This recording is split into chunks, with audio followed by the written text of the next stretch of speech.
Já parou pra pensar se existem, assim, forças invisíveis, tipo correntes de pensamento que podem influenciar a gente?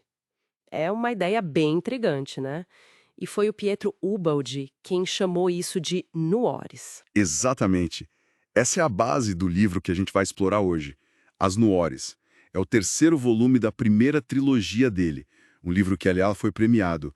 E o interessante é que, nesse livro, Ubaldi tenta entender, sabe? Tenta desvendar o próprio fenômeno da inspiração por trás da obra principal dele, a Grande Síntese. Ah, então ele está se analisando de certa forma, o inspirado observando a inspiração. Isso mesmo. Ele se coloca como sujeito e objeto. Tenta, como ele mesmo diz, anatomizar o fenômeno cósmico que ele acreditava ser de todos, mas a partir da própria experiência. É uma proposta usada, né? Ele tenta ser objetivo com algo super pessoal. E ainda admite que a própria inspiração o guiava nessa análise. Bom, vamos ver como ele desenvolve isso. O ponto de partida já é curioso. O Baldi, um intelectual, doutor em direito, com uma cultura vasta, Sim, ele se descreve como um hipersensível. E aí ele se propõe a estudar essas próprias faculdades quase com um método científico. Ele dizia que as obras mais importantes dele, Mensagens, A Grande Síntese, não vieram dos estudos formais, da biblioteca, digamos assim. não, ele afirmava que vieram de uma maturação interna e dessa tal sua voz, a inspiração direta. E para ele, olha só, a dor e as experiências amargas da vida não eram obstáculos. Pelo contrário, Como assim? ele via o sofrimento como um catalisador essencial para essa maturação espiritual.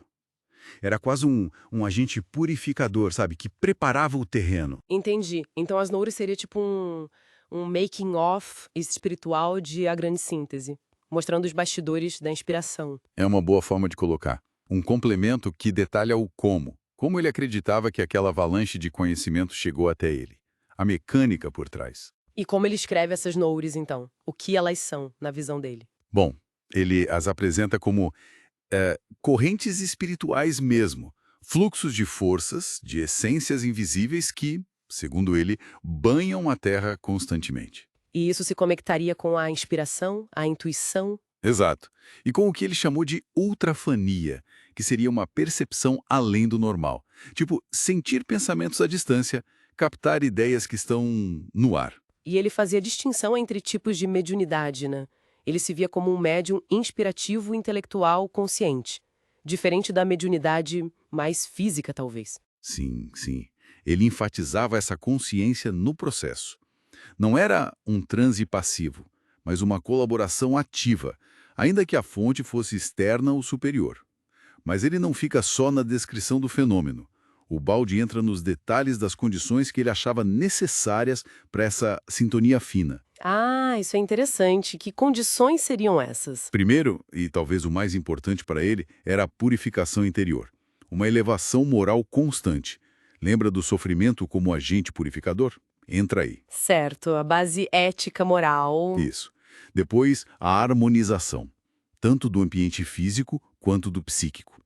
Ele valorizava muito o silêncio, o contato com a natureza, a solidão buscada. Ele chega a citar coisas específicas? Sim, música sinfônica, por exemplo. Ele mencionava Wagner, Bach, Chopin como facilitadores dessa harmonia. E até iluminação. Luzes mais tênues, sabe? Que curioso. E ele dizia por quê? Qual a lógica? Para ele, tudo isso ajudava a criar na ressonância. Ele chega a dizer que a bondade é como uma música que sintoniza a alma, o ambiente externo refletindo e ajudando o interno. Faz sentido. É como criar um laboratório espiritual propício, né? E tinha mais alguma coisa, além da moral e do ambiente? Tinha o estado receptivo. Isso é fundamental. Era preciso cultivar uma certa passividade da consciência comum. Adormecer a vontades do dia a dia, o burburinho mental, Geralmente à noite, ele mencionava. frequentemente sim.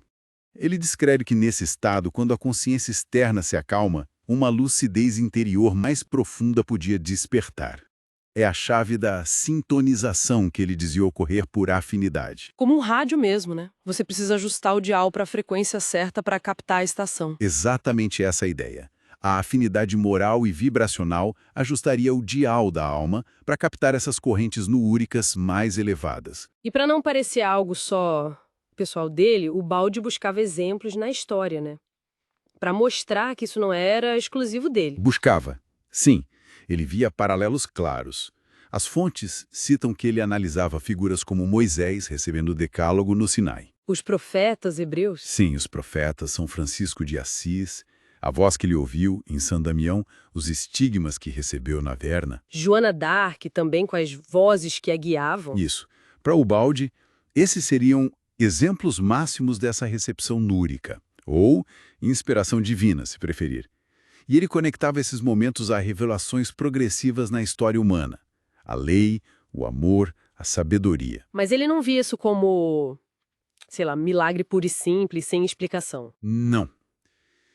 A visão dele era que essas figuras não foram escolhidas ao acaso.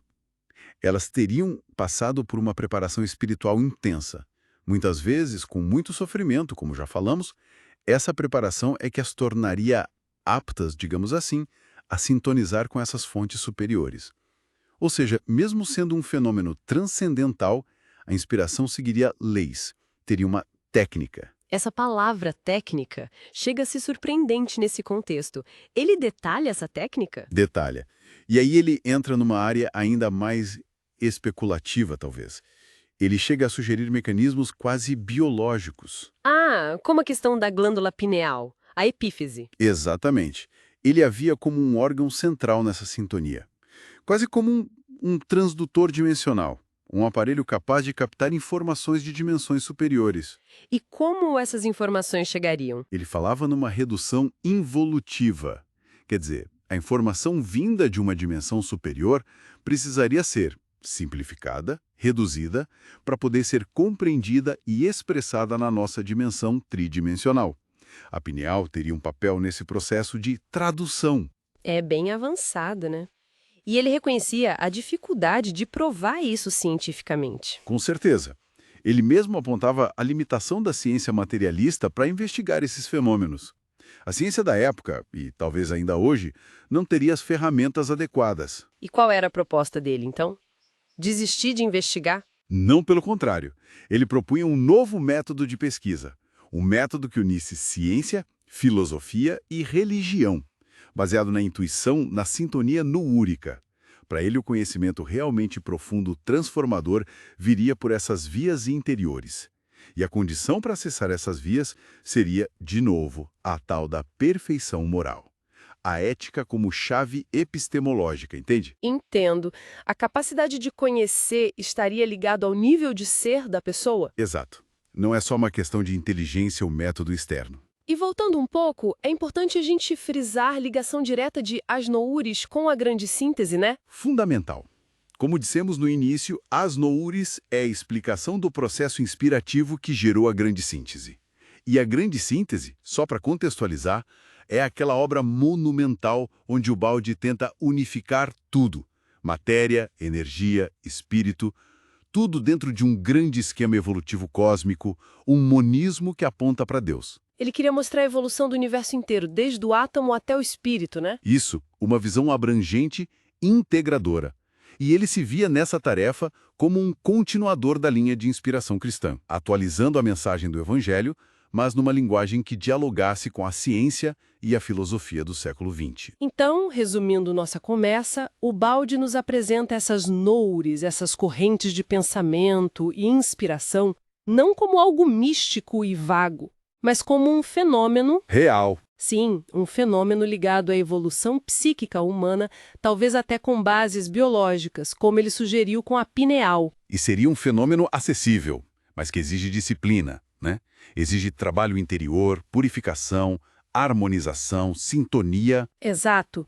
Uma espécie de tecnologia espiritual, se a gente puder usar essa expressão. Um meio de conectar a consciência individual com fontes mais amplas, universais de conhecimento e com a própria evolução cósmica. O que nos deixa com uma pergunta para pensar, né? Uma provocação que ecoa o próprio Ubaldi. Qual seria? Diante do mundo que a gente vive, tão complexo, tão fragmentado em especialidades, Será que desenvolver conscientemente essa intuição, essa percepção interior que o Baldi descreve, será que isso é só uma curiosidade para poucos? Ou será que representa, na verdade, uma ferramenta essencial? Talvez até uma necessidade evolutiva para a gente conseguir navegar, compreender e, quem sabe, unificar um pouco mais nosso conhecimento e nossa experiência do mundo. Fica aí a reflexão.